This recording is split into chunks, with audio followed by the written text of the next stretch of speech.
What is up, everybody? Welcome back to the Dynasty Rankings podcast. I'm your host, Nate Liss. You can find me on Twitter at @AnOutrageJew. And with me, of course, is Alexander MacKenzie. You can find him on Twitter at JackedUpOnMountainDew.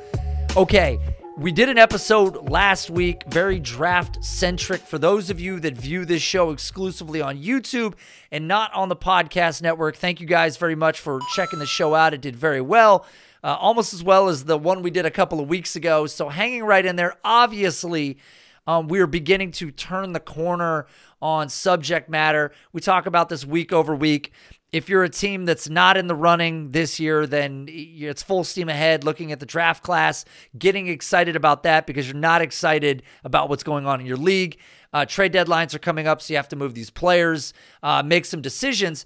And what's going to be really interesting about the episode that Alexander and I are putting together this week is that we're going to give you NFL veteran insight and also weave in some of the draft analysis with it. What we're going to do, Alexander put together a data set that shows EPA, passer rating, a combined score. We'll explain all this, but really it identifies some of the inefficiencies and some of the teams that are overwhelming and maybe aren't getting credit for it. And some of the quarterbacks that are being very, very slept on that you might consider making plays for before the season's trade deadline closes or maybe going into the offseason when their price dips a little bit more. So this will be a fun one. This is data heavy. So if you guys are listening, we will do our best to explain what it is that we're seeing on the screen.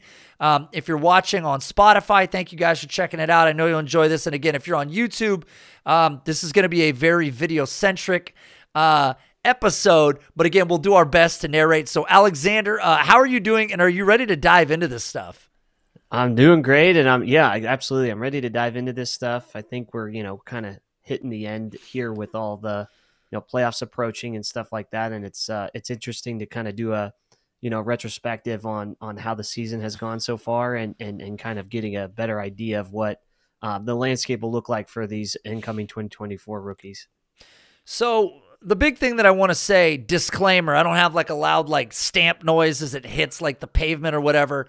Don't shoot the messenger. This is data that's been curated, put together by Alexander. He's not the one that recorded this data. A lot of this data, if you guys are PFF users, if you use other, data analysis websites, much of it is subjective. But again, it gives us an idea of what is taking place and allows us the ability to follow some of these breadcrumbs back to some explanatory reasoning behind why we are seeing or not seeing certain things in offenses. So I'm going to bring up the sheet right now. Let's pop this up on the screen right here. So we've got this very beautiful Google Docs file. I got to turn myself down here as I'm blowing out people's eardrums. Very beautiful Google Docs file here. Alexander, do you want to kind of just explain real quick like what we've got across the top and what we see in general here before we dive in? Yeah, sure. I mean, we're really just kind of looking at the landscape of, EPA, which is, expected points added. Just kind of looking at that combined with, average QB passer rating and seeing what insights we can receive for, how, the weapons of either the rushing, receiving, or passing of a team, and where we can find kind of, openings here for, these upcoming 2024 rookies, and also kind of look at on the season as a whole at this point in time and see, what kind of insights we could have gained from this or what kind of players we should be buying in the future. We kind of, talked about this pre-show about what kind of players in these, scenarios and these insights that we come from this data set, what kind of players we should be buying low on that, maybe people are sleeping on. Yeah. And now, admittedly, we had a little bit of pre-show and we went over a couple of these teams, but off your memory, some of the notes that you've taken, what are some of the things that you and I had talked about that we thought were kind of like interesting nuggets and were going to be very valuable to dynasty players trying to make some decisions about what do they do to sort of appropriate their team and prepare themselves a year ahead when the value of these players has really, really dipped because the excitement around them has fallen with it? I think really someone like a team like Denver, really like in this combined score here where we kind of do a combination of the team's total EPA with their average QB passer rating. You kind of look there and it's kind of crazy to see them, at 7 really because of offensive woes that they had at the beginning of the season, combined with, how poorly they played Russell Wilson's first year with Denver. I think it's an opportunity for, potentially a young receiver to kind of go here with, talks of trading Jerry Jeudy, Cortland Sutton almost approaching 30. And I think Russell Wilson is kind of starting to play his best ball here in Denver. It's a potential void for, an impact rookie that they could either trade up in the draft for or get one at value because this wide receiver class is so loaded. And we had talked about this, and I'll pull it up here now. Well, maybe I will in a sec. When you look this year in the league, you would be shocked to find out that Russell Wilson is currently number 6 in the NFL in total touchdowns with 20. He's one of only 6 players in the league with 20 touchdowns, and he has just 4 interceptions. So the least of all the quarterbacks with 20 or more touchdowns. It's pretty impressive overall. And then again, you look at, as usual, 319 pass attempts, at least 50 more than the next closest guy above him. I mean, this is quintessential Russell Wilson, right? The efficiency has been up more than we saw last year, and it's not a shock, right, that they got their bearings under themselves. You get Sean Payton, you get a change offensively, and suddenly things start to come together. But to your point, Jerry Jeudy, Cortland Sutton, things may change. Now, you and I talked about this, just floating some names out there, but if a player like Malik Neighbors goes to Denver, even if your concern is how often Russell Wilson throws the ball, if you're the number 1 in his offense, you're going to be fed. And so this looks like a team on the surface, and by all accounts of perception, that this is a team that you want to invest in. And again, I'm gonna sort here on Fantasy Calc, and let's just go see where exactly Russell Wilson is sitting currently. Look at this. Despite all the changes we've seen, Russell Wilson is still between Will Levis and Baker Mayfield. Despite the fact that his passer rating, as we looked at him, we could pull that up right here, his passer rating is, where's he at? Number 5 in the league right now. We brought up Denver's situation with the combined score of passer rating and total EPA. So, again, look at that EPA. I mean, 53, if you sort the EPA currently, if we sort this to, let's go Z to A. So we'll start from the bottom. Nope, you got it? You have to do it. Sorry. Okay. Yeah. So if we sort total EPA, let's see where that shakes Denver out to. Did you adjust that? No, for total EPA, Z to A. There we go. Okay. So total EPA puts Denver at number 14 in the NFL. So you take into account the fact that, this isn't a team that's making monster plays week over week like some of these other offenses are, despite the fact that he's got 20 touchdowns, but his passer rating is super high. And he's the QB 21 on Fantasy Calc, and that's based on actual trades in leagues. So I think right off the bat, I totally agree. This Denver offense, Russell Wilson, it seems like a buy low in many cases. Absolutely. I think you referenced it here that the total EPA of the team is, sort of indicative of the weapons, but I think Russell Wilson has kind of gotten way better at his efficiency, kind of go back to where he was at in the Seattle. And again, it's an ample opportunity for you to, buy someone like Russell Wilson, who's going with someone like Will Levis, who has really kind of regressed since his debut. I would be easily trying to buy Russell Wilson and also trying to get any piece tied to him in that offense next year. It's just the classic treatment of Russell Wilson. I think last year a lot of people assumed that Russ was pretty much toast. And then again, we're seeing him right now. Now we're on keep, trade, cut, and keep, trade, cut as we've tried to avoid here in the past. But here's Russell Wilson again, QB 21, yet again, between Deshaun and Kirk Cousins, below Will Levis, just above Baker Mayfield. So pretty much exact same territory. What was another one of the insights that you and I had talked about that we thought was fairly profound in here? I think the one that was fairly profound was, seeing a mock for this last week in our last video of seeing, Caleb Williams being mocked to New England. And then just sort of looking at New England as a whole in terms of, this combination score, which we would do Z-Day here just a second.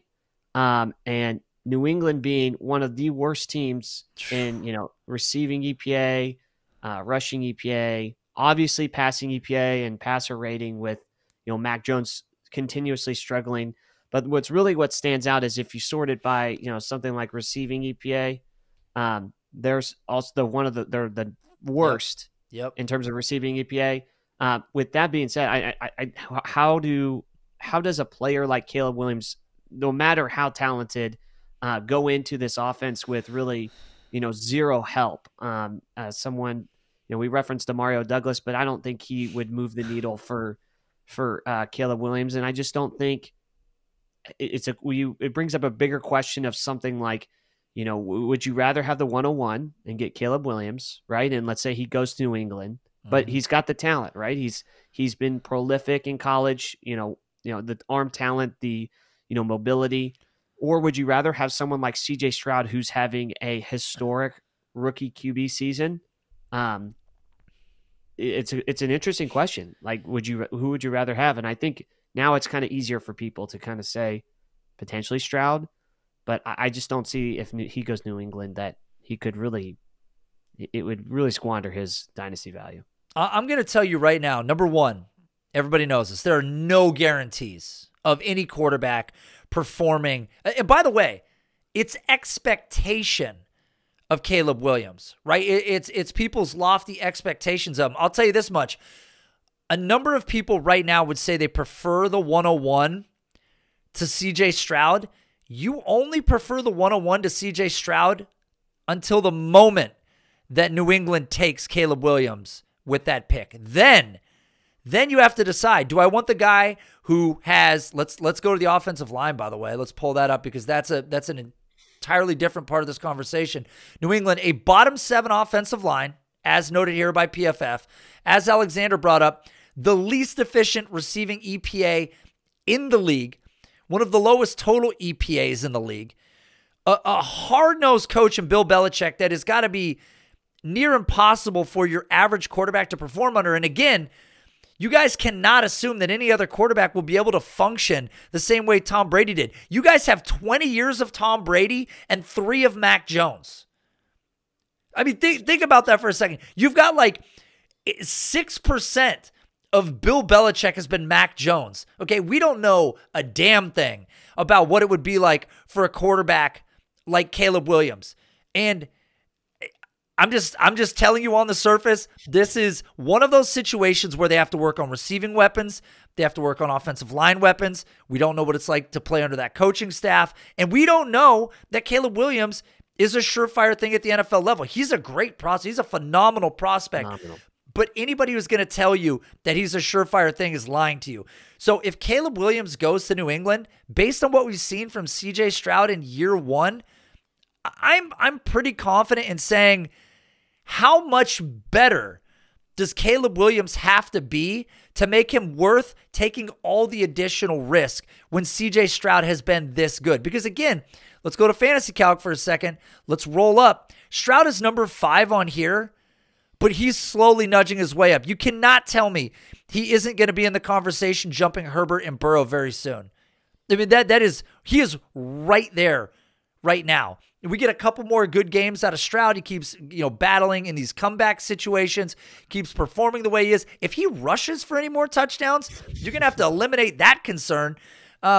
So I like Caleb Williams, but we've noted so many reasons why people should be fearful of New England and the situation with Belichick. And we keep hearing, how long is Belichick going to stay around, right? Like, how many of these porous teams does he want to get behind and coach? So are we going to be going 2 years with Belichick? He's going to step down year 3, new head coach. I mean, it sounds a little like a Trevor Lawrence saga all over again, except Lawrence had a few more better pieces around him to start. But all in all, a really bad situation. So to your point, 101 versus CJ Stroud. Well, if it's Caleb Williams in New England, I feel like I'm going Stroud. I think it's almost like advantageous if you're one of those teams that is consistently each year kind of, struggling to build a legitimate roster, right? And you are, you get high draft picks, but either they get injured or something like that. And you're in a super flex league and you have the opportunity to, sell off the idea of Caleb Williams and get a player like CJ Stroud, who's playing so well. And then we even, sorted this chart by combined score again here. And with Houston being, third in the league, right below Buffalo and San Francisco in terms of, average passer rating and team total EPA. Yeah. That's a player that who you're getting. There's obviously potential for regression, but what does that put him at that point, right? The next year, obviously. So I think, to me, if you are a team that you want a surefire thing, your surefire thing is the guy that's already playing in the league. And then the other one has the potential to be on Chicago, who's, really been pretty poor. And then other bottom of these half teams in terms of EPA, and then other weapons. But again, if he goes to New England, it's the worst thing for you if you have held on to that 101 up until draft day. Yeah, you would much rather Chicago at this point. In all sincerity, I would much rather he go to Chicago for his immediate value. Despite what happened to Justin Fields, I'm much more confident. If it's between Chicago and New England, give me Chicago. But you've brought it up here. Houston, total EPA, great. Receiving EPA, by the way, CJ Stroud, a big reason why we're seeing this as well, but these guys have outperformed expectation. Nico Collins, Tank Dell. We talk about all these guys time and time again. And the other thing, too, is you look at the pass blocking grade, Houston was 31-32 to start the year. Now they're at number 15. And we did some digging on this. CJ Stroud is number 31 in time to throw. So it's not like he's getting the ball out so fast that his offensive line is not being, credited with potential hurries. They've just gotten better as a whole, and it's probably the fact that Stroud has been so good as a passer. Defenses have to make decisions differently. They're not blitzing as much. They're having trouble getting inside, quick enough with the stretch receivers. Stroud's been great, man. It's just been so good. And I did want to say, don't let CJ Stroud be the reason that you assume every quarterback can come in and ascend an absolutely dog crap situation. Do not do that. That is like buying into the 2014 wide receiver class and saying every class can do that. No, they can't. He's playing on an absolutely different level right now. So what was another one of the insights that we had dug up in here? I think it was the interesting one is, and everyone really kind of has seen, if you sort this by average passer rating and scroll down, you'll see Seattle being there at like 27th. Yep. Which is interesting. I think we had talked about this in the previous show, and maybe in another show, about the potential for Seattle to be a player here in this somewhat deep quarterback class here. So you got like guys like Michael Penix Jr. here in the bottom half of the first round. You got Bo Nix going, the third QB in this draft. I think Seattle's one of those teams that potentially could trade up and go and get a guy when they really kind of, they got a young defense. They've obviously got weapons in JSN, Lockett, and Metcalf. And then they've invested some draft picks in the offensive line. Now, the offensive line's been kind of shaky this year, but they dealt with some injuries. But I think Seattle's one of those teams that they have the weapons, they have the defense. I think it's an opportunity to put a young quarterback behind Geno Smith. And go and get their guy of the future. And I know they signed Geno to an extension, but we kind of looked at the contract pre-show, and there's an opportunity for Seattle to kind of use, with 2024, they obviously would play him and maybe potentially put a rookie quarterback behind him. And then 2025, potentially sit him and then have, that rookie quarterback start. I think there's just the weapons are too good. I think Geno has kind of come back to earth a little bit from his, amazing year last year. I just think it's an ample opportunity for a really good team to go and get a good quarterback in this class. Makes sense. Again, I had them pulled up here looking at the Seahawks current draft picks. Again, these are variable at this point, but number 22 in the first round, they could certainly trade up. Wouldn't be a surprise. Thought they were going to make a play at a quarterback just this last year. Thought it was going to be Anthony Richardson. Thought maybe CJ Stroud was on the radar. Obviously, he wasn't. I think they thought they were going to get more out of Geno than they were this year. But as you noted, we've got offensive line issues.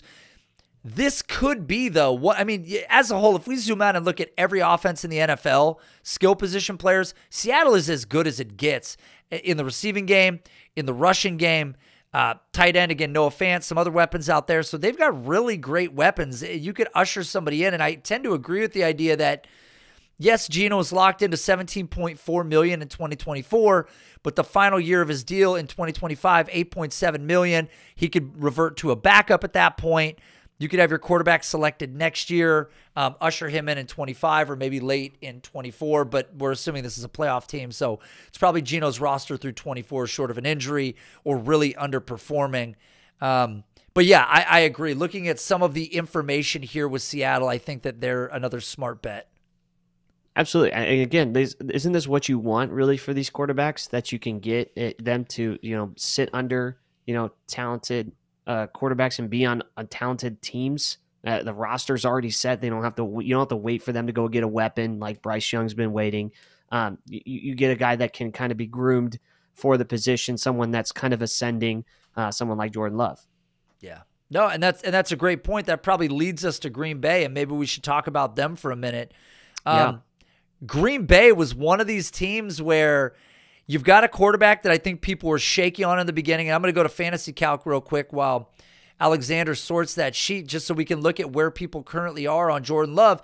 Jordan Love right behind Bryce Young, just ahead of Will Levis, which is really interesting because I think a lot of people, and that makes him QB 19, I think that means a lot of people are concerned about Bryce Young, rightfully so, the offense that he's in, the weapons that he has. But you have Jordan Love ranked behind him, which just flat out means you're just not confident in Jordan Love because there's still time left on the contract, ahead of Will Levis. So it feels like people are treating Jordan Love as if what we're seeing right now is more of a speculative scenario. But if you're looking into the data, I think we're seeing something different. Yeah, I mean, if you combine average passer rating with the team's total EPA, you got Green Bay ranked at 12th in the league, right? And then if you sort it again by receiving EPA, you got Green Bay sorted at 12th again. So yeah, you got a top 15 team, right, overall with weapons, obviously. And we know, we talked about Jayden Reed all year. Christian Watson has, obviously this last game has kind of shown, what his potential could be in this offense with Jordan Love. You've got Aaron Jones still here. He's kind of up there in age, and then you also got AJ Dillon. I just think what we talked about earlier in the season was this was a very young team going into this year. And so they had gone through their struggles, but we're starting to see a team that has a very good offensive line, one of the best pass blocking units in the league. And then you've got Jordan Love getting better each week in terms of passer rating. And then you also have the weapons tied around there. I think Green Bay is one of those teams that you should be buying any piece of this offense because there's potential for them to skyrocket the following year. That, and right now, believe it or not, Jordan Love leads the NFL with 54 deep pass attempts. So still airing the ball out, which is something that we like to see because we've had so many quarterbacks over the years that were so conservative, or offenses had to keep them more in a box. They weren't allowing them to make big plays downfield.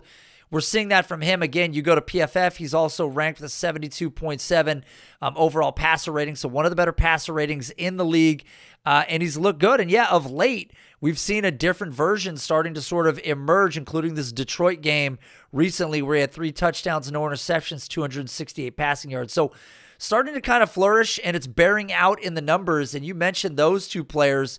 And again, very likely that these could be two players that ascend more offensively next year. We're starting to see Christian Watson flourish again. But Jayden Reed is a guy that nobody should sleep on. So I think that's a great insight. And sometimes when you look at, again, like a site like Fantasy Calc, you get an idea as a whole, like how many receivers are going to be ranked way higher than the quarterback that they're tied to, right? And so if you're seeing Love down here, that necessarily means that if I was to sort this by receiver, if we go for Christian Watson or Jordan Reed, Christian Watson, wide receiver 42, and I'm sure Jordan Reed. Jayden Reed's Jayden Reed. Where is he at? Jayden Reed was he above him? They're right next to each other. Did I totally miss him? Okay. Yeah. Oh, now we're just out in no man's land. We're way out there. Jayden Reed is.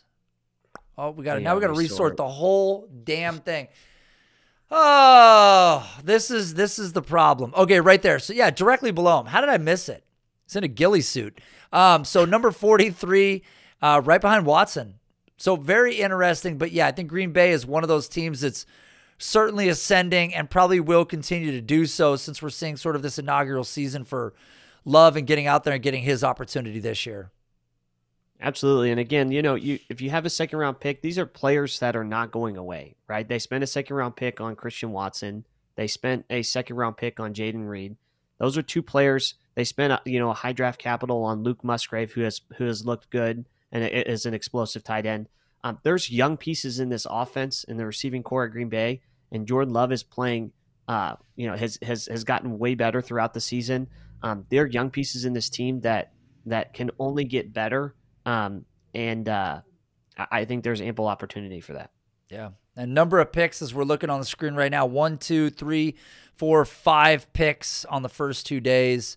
2 top 40 picks right now. Obviously, they're sitting in the 13th position tentatively for next season. So a lot of potential good coming this way. So that is one of those teams that's very under the radar. What's another team amongst this group that's looking like they're under the radar right now? I think the biggest one, and the data won't suggest it, but if you look at, like, if we just sort, because you can't count it, Arizona here with, not really having Kyler for most of the year. If you sort it by rushing EPA, Arizona was one of the more efficient rushing units. Obviously, Dobbs was running too, but obviously the rushing prowess of Kyler has always been in his game for for his entire career. But I just think Arizona is one of those teams that the opportunity to get a weapon with the quarterback coming back, Kyler coming back, because the data is all going to say that, average passer rating, the total EPA. Well, that was with Joshua Dobbs at QB. That was really without, Kyler really ascending this offense to the level it can be. And it's a team that has a young offensive line. They just drafted a tackle in the first round last year. And then they have a top 3 pick where they could get, and again, we talked about this. We're kind of talking about some of the things we talked about before, but I mean, if they get, someone like Marvin Harrison Jr., and that, I think really where the value could come is if they go and get someone like Marquise Brown, right? So you envision they re-sign him, and then you can go get someone like Marquise Brown, who obviously is significantly underrated in the league. Ever since he's been in the league, honestly. And so you get Kyler back. This team is kind of on the buy low. Marquise Brown is kind of up and down. I think there's an opportunity to get great pieces of this team for a low price for next year. And then all of a sudden their price skyrockets the next year, where Arizona is at the top of this, EPA metric here. Yeah. You look at that receiving EPA again. If we were to sort that, probably not great as a whole, but again, that was a lot of Dobbs. That was a lot of, again, let's go all the way down. So they are bottom 3 in the league in receiving EPA, but that could change dramatically with Kyler affecting this number more if they did end up with Marvin Harrison, if they do sign Marquise Brown, as you mentioned. So I think that makes Kyler, as you mentioned, a significant buy low. Michael Wilson, I was just going to sort this offense right here. Michael Wilson, another one of these buy low options in this offense going forward. Just overall, you look at their total EPA, which is atrocious as well. Just every marker would lead you to believe that Arizona's been bad. But again, Arizona was giving teams hell a majority of the year. And we were kind of talking about this pre-show. They look a lot like Detroit did a year or two ago when they were playing teams competitively. They almost picked up some big road wins, missed a field goal against Baltimore that I think hurt them in a potential game where they were going to win that. So there was a lot of reason to believe that Detroit was going to continue to ascend, and we've seen that carry forward over time. So there's no reason to believe that with, by the way, and I don't know if I mentioned this, 14 draft picks so far next year, and 1, 2, 3, 4, 5, 6 in the first 2 days, 3 in the top 35 currently, that this team cannot make waves next year. It's going to be very exciting in Arizona. So I think buying up any pieces you can get your hands on today are very valuable. And we know Michael Wilson's basically a throw-in at this point. But clearly, if Marvin Harrison goes to play with Kyler, I mean, is that just like, that's like the end of the world? It is. I think it's, everyone, again, we talked about last week, Bijan being the 101, the crazy generational thing. I think Marvin Harrison with Kyler Murray would be unbelievable. Yeah. I'm totally on board with it. And I think Arizona, because of that, is a buy low. Now, Kyler did come back. So let's go ahead and see where he's been adjusted to. Okay, so Kyler back to QB8. It's really funny because, God, we did so many shows where we were like, Kyler's the guy. Go get Kyler, yeah. Kyler. He was down in QB 15, 16 range for many, many weeks. That now is Brock Purdy, Jared Goff, Deshaun Watson. By the way, Brock Purdy at 15 is still a very nice buy, by the way. That's just... And I'm sure we're going to get to some of this at some point. But again, so Kyler's back up to 8. Oh, good job. Yeah, that's where he was supposed to be all along. But now he's back up there. Do I have I don't have any sound effect. I'm going to play this because it makes me laugh. So anyways, all right.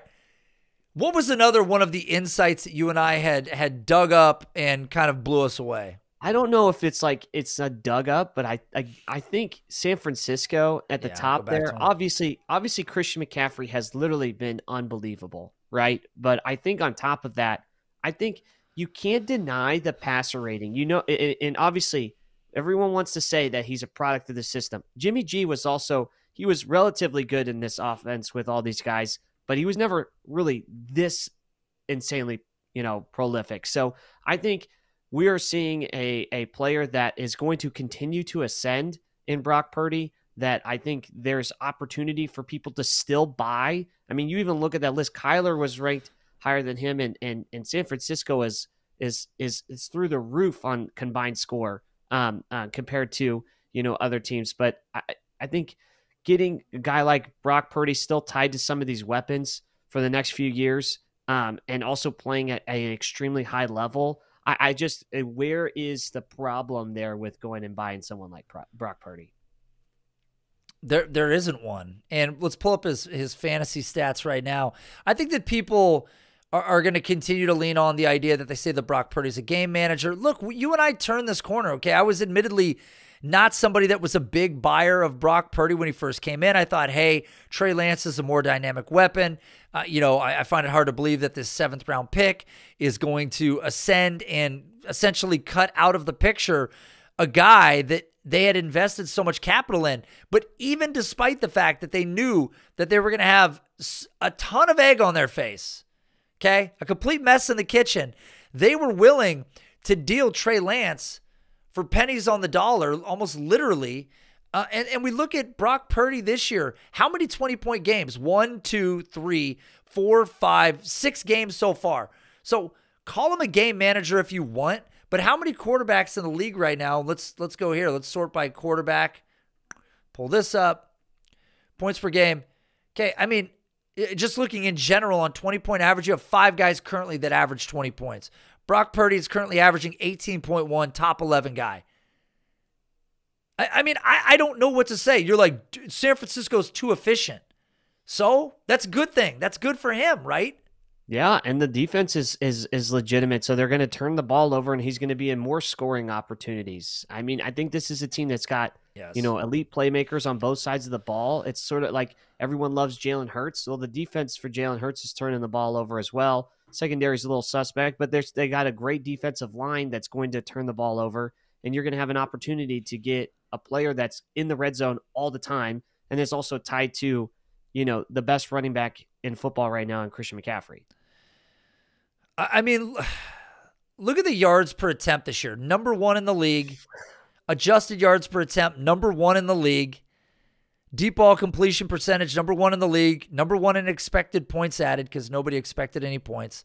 You look at, right? I mean, it's like, how much better does he need to play before people are willing to go, okay, I'll buy in? I'm so confident at this point. Think about this, guys. We talk about this all the time. The successful recipe, again, this is not an egg on the face joke. The successful recipe for NFL teams to be title contenders is not have to pay your quarterback very much money. They end up being such a significant portion of that overall capital that teams struggle to make good builds in their roster construction to be competitive enough.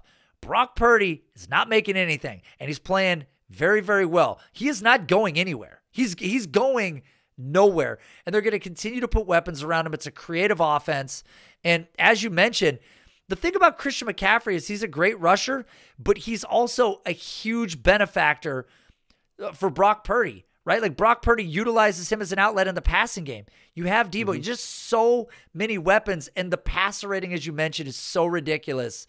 The fact that he's QB 15, and again, looking at who's next to him right now, he's below Howell. He shouldn't be. He's below Fields. He shouldn't be. He's below Prescott. Prescott's playing well, but if Brock Purdy is the real player and at some point you have to, excuse my French, shit or get off the pot and make a decision on what you believe. Again, this is the difference. Brock Purdy is a great example.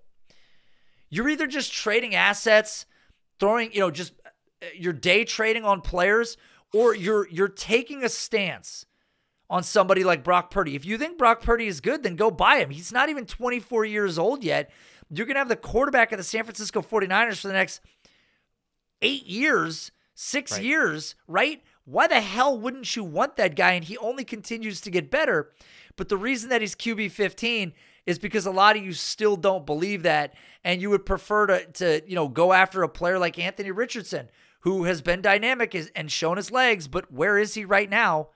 The classic case of injury, removed him from the field, which is always part of that conversation. So, again, Brock Purdy's not going to get the respect that many of these other quarterbacks above him are getting, but he's being slept on, and that offense is way too damn efficient, and I don't see that slowing down anytime soon. Yeah, I think it's a great example of just like the recency bias. We talked about Kyler and Purdy. Purdy is, playing well, but everyone, in the media, national media believes that it's just the weapons around him. But I think it's a combination of these. You have to, again, like you said, take a definitive stance on a player and look at the metrics that matter the most, and take in the context of the team itself and what they look forward and someone like Brock Purdy, who's going to be in a good offense, who's got a great defense that's going to put him in favorable situations.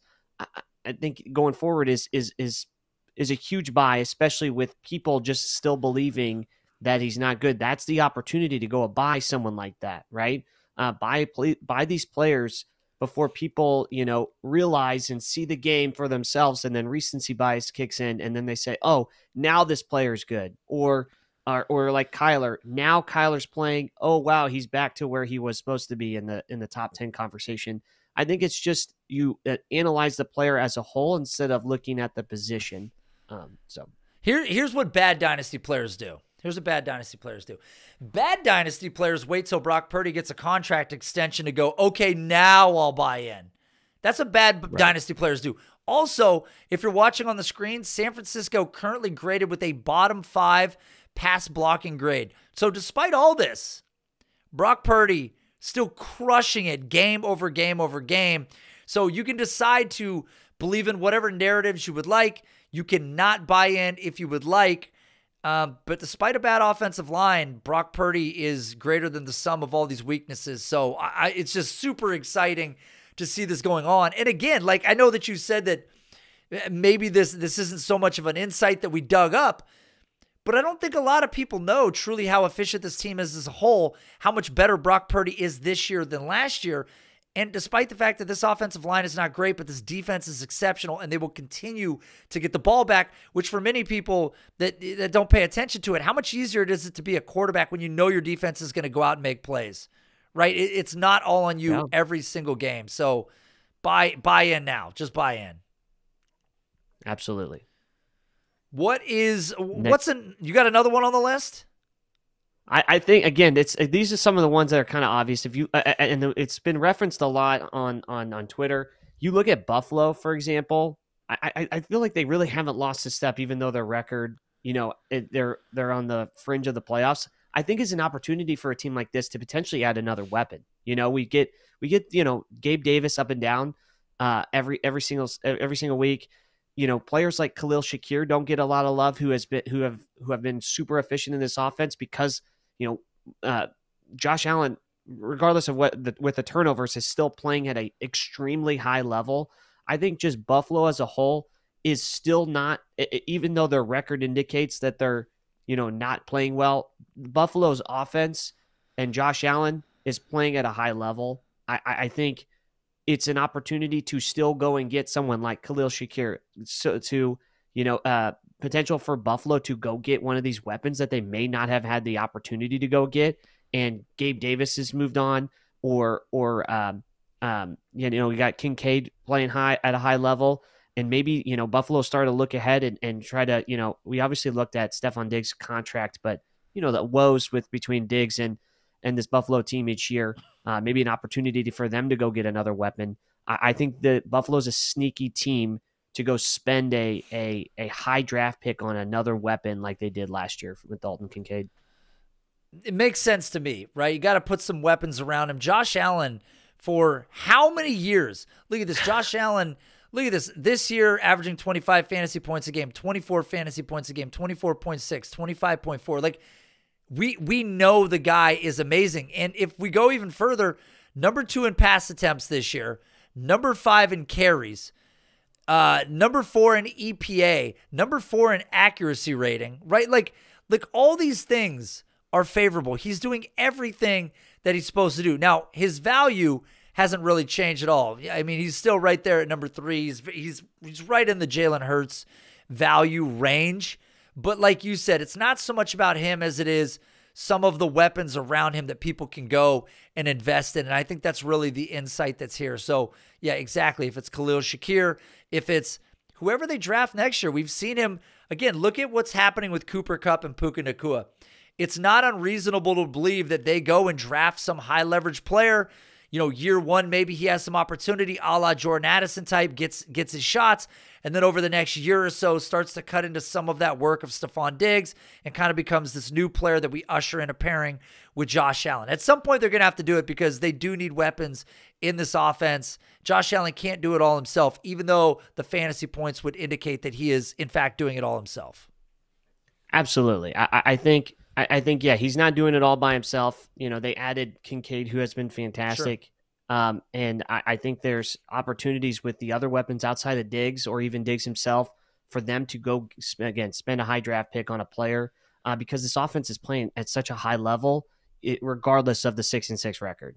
And I think, yeah, look at that. Get a mock draft to Rome Odunze. Oh, if he gets Rome Odunze, it's just over. Yeah, it's the back at the top again. There's no question. Buy all the Josh Allen and Rome Odunze as you can, because Rome Odunze is one of these prospects that has above a 3 yards per route run.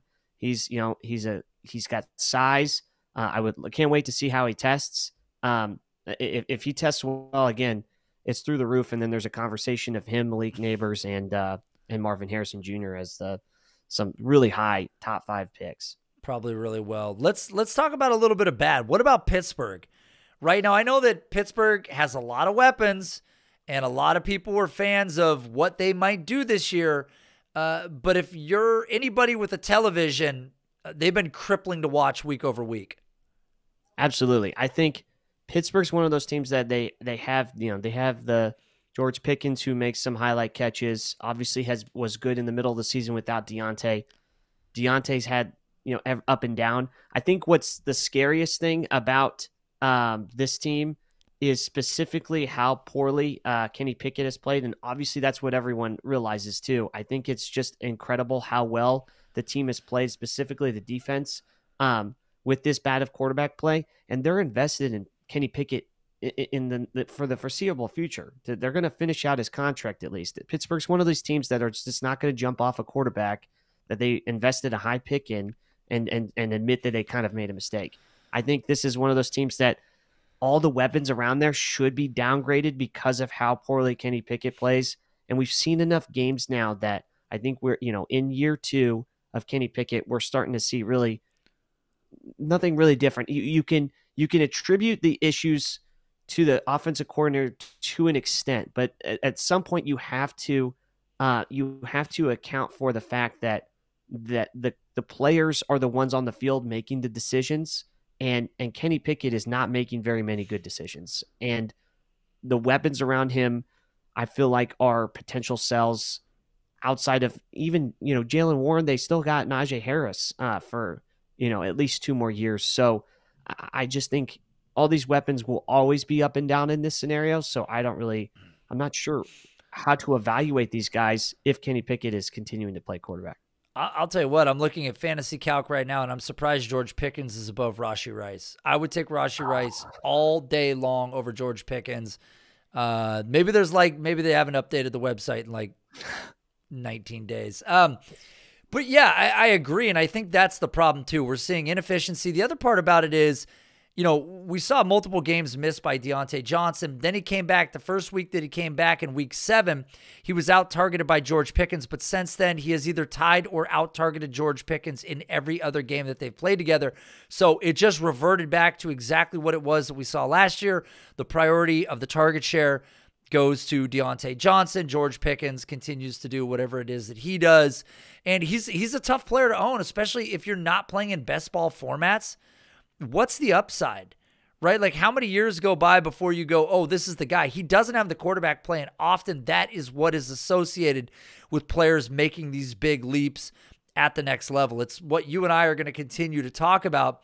Some of these rookies, if they go to situations that are not fruitful, how long are you going to hang around? Again, people can always bring up the DeAndre Hopkins scenario. Yeah, okay, if you're going to see 167 targets, Matt Schaub really isn't so bad.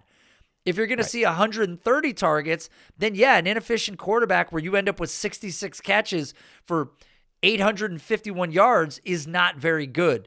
So I'm with you. I think a lot of Pittsburgh's offense is a sell in the passing game, and it's just kind of concerning overall because I don't know when Kenny Pickett is going away, but I don't think it's anytime soon. Absolutely. I also the other one that was an insight, and you referenced it already, is obviously Rashee Rice. If you look at passing EPA on sorted by there, we've got KC at 6, but their passer rating is pretty low. So Mahomes has struggled because his receivers haven't been getting open, and the receivers that he's wanted that have really been able to be playmakers have really not played a lot of snaps. And now you got to see this last game with Las Vegas. Rashee Rice having like a 60% snap share. 9 targets on the game. I think this is one of those guys that, again, you should keep buying. I mean, especially when you reference Fantasy Calc, Rashee Rice still being lower than George Pickens, and he's tied to Kenny Pickett for this thing. So I think Rashee Rice should be a buy if this is still going on. But obviously people are probably changing their minds now after they saw that game. But no way in hell should Rashee Rice be rated lower than George Pickens. I think you got target rate. Rashee Rice on the year is top 5 in passer rating when targeted. I think this is one of those guys that he gets yards after the catch. He's got some issues with some drops, but he's just one of those guys you got to keep feeding targets. He profiles as an inside and an outside receiver. Those are the guys that you want. And again, I don't need to show you any data to say, he's tied to Patrick Mahomes. So you already know who he is.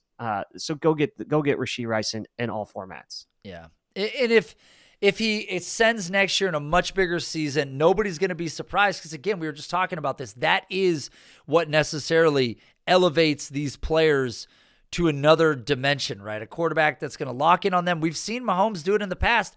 I think that they're just ushering him in slower with the offense that was around him. It's what broke some of the other receivers in the past. Tyreek Hill is gone now. The dynamic nature of this offense has changed as a whole. So, yeah, Kansas City is a great one. Patrick Mahomes, best quarterback in the NFL, so obviously not sleeping on Rice. Every other part of this offense, though, I have no interest in, short of Travis Kelce. But again, Kelce's getting old as well. Is there another team that you wanted to touch on? The last one I think would be that was interesting is, you sort by receiving EPA, Tampa Bay with Mike Evans playing the best, he's ever played, and potentially buying, Mike Evans just as a rental for the next year. We've talked about 30-year-old wide receivers in a long video ago. Mike Evans has played his best ball here with Baker Mayfield. I think this is just, again, this is an offense that's got, Rachaad White at running back, who's played really well, especially in the passing game. And then you've got Chris Godwin still on the team. Obviously, there's a question of whether or not Mike Evans, and that's a big if. But if there's a player that could go and has, if you look at the stats that Mike Evans has put up, now he's putting up crazy numbers with Baker Mayfield at quarterback. This is one of those guys that you should be throwing a flyer, third round, potentially second round pick if you're a contender, so you can get him. Who knows where he goes? He could go to Kansas City, and they have him on offense. But I think Mike Evans is one of those guys that is playing incredibly well. And this Tampa Bay team, if they go and keep Mike Evans and they sign him to an extension and they draft a rookie quarterback, this is again one of those teams where I think Baker is playing above where he has his entire career, and there's an opportunity for a rookie quarterback to sit behind him for a year and allow himself to get better. And this is a good organization. Well, you're not wrong. I mean, we've looked at, I don't know why it doesn't want to pull up Mike Evans there. You're not wrong. And you look at Tampa Bay, and when we've seen him with competent quarterback play, Evans has been great no matter what, year over year. But you put him with competent quarterback play, and Baker Mayfield has been good this year. He's been surprisingly good, enough so that Tampa Bay may be in a tough position next year, deciding on what they want to do with the draft capital that they have, and what they would do with Baker Mayfield if they keep him around. But again, they've got, looks like currently a top 7 pick right now. Also pick 42, 73. Again, these can move. But if Baker's playing decent, what do you do? Do you continue to build for your future quarterback? Do you go get a guy now? There's a lot of quarterbacks in this draft, so it's sort of yet to be determined. But I like the take on Mike Evans, his value. Again, Chris Godwin, both these guys are electric and very talented wide receivers. So they're both buy lows in many regards. And let's just go see, just out of morbid curiosity, Mike Evans, wide receiver 27. So not crazy, right? Probably where he should be considering his age. Chris Godwin, wide receiver 35, below Deontay Johnson, about the same age. But just, better overall situation. But Deontay's continuing to still get those targets. So that's probably why he maintains that spot. Well, is there anybody else you want to hit on from this list before we call it quits?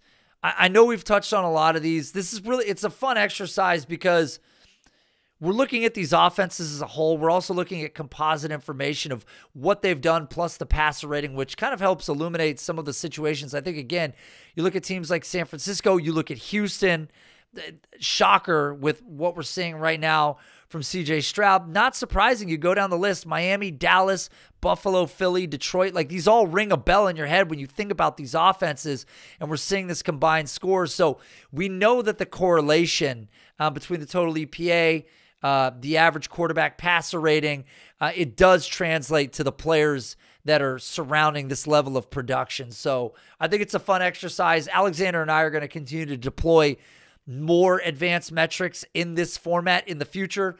So let us know. Is there something you guys would like us to dig into?